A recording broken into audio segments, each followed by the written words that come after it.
Okay, thank you Nikhil గారు, thank you. Kiran గారు.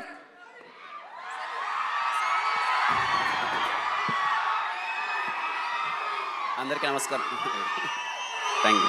ఆ సౌండ్ చూసారా అసలు? ఒక్క నిమిషం. అందరికీ నమస్కారం అండి. స్టేజ్ పైన ఉన్న పెద్దలందరికీ ఈరోజు ఇక్కడికి రావడం చాలా హ్యాపీగా ఉంది. ముందుగా చరణ్ అన్న many more happy returns of the day. మీ అందరితో పాటు ఇక్కడ నేను సెలబ్రేషన్లో పాల్గొనడం చాలా హ్యాపీగా ఉంది. ఏవి చూస్తుంటే నాకు చరణ్ అన్న సినిమాలన్నీ నేను సెలబ్రేట్ చేసినవన్నీ గుర్తొచ్చేస్తున్నాయి. ఒకసారిగా నాకు గుర్తండి, తిరుపతిలో గ్రూప్ థియేటర్స్ 2007 సెప్టెంబర్ 28 చాలామంది 100 మంది ఆడ కూర్చొని అందరి డిస్కషన్ అనమాట.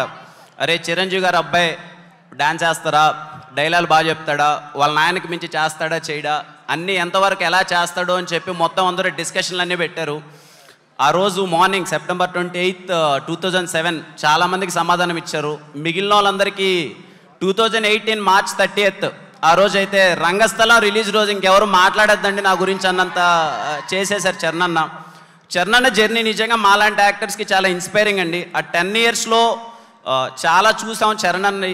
ఎందుకంటే మేము ఎప్పుడు అంటే ఊర్లో నుంచి వచ్చినాం, అవన్నీ సినిమాలన్నీ థియేటర్కి వెళ్ళి ఎంజాయ్ చేయడం, ఆ రచ్చ చేయడం దగ్గర నుంచి చూసినప్పుడు మన ఫ్యాన్స్ అందరూ ఏం మాట్లాడుకుంటారని వింటూ ఉంటాం కదా.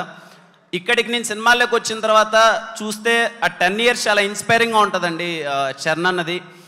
He made every one proud. ఈరోజు గ్లోబల్ స్టార్ చరణ్ అన్న చాలామందిని అంటే నాకు తెలిసినంత వరకు ఏ యాక్టర్ అంత రెస్పాన్సిబిలిటీతో లాంచ్ అవ్వలేదు.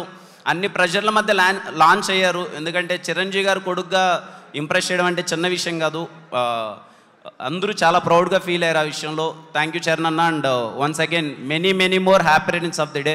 Thanks for inviting me. And ఇంత బాగా ఆర్గనైజ్ చేసినందుకు మెగా ఫ్యాన్స్ అందరికీ థ్యాంక్ యూ కిరణ్ గారు, థ్యాంక్ యూ.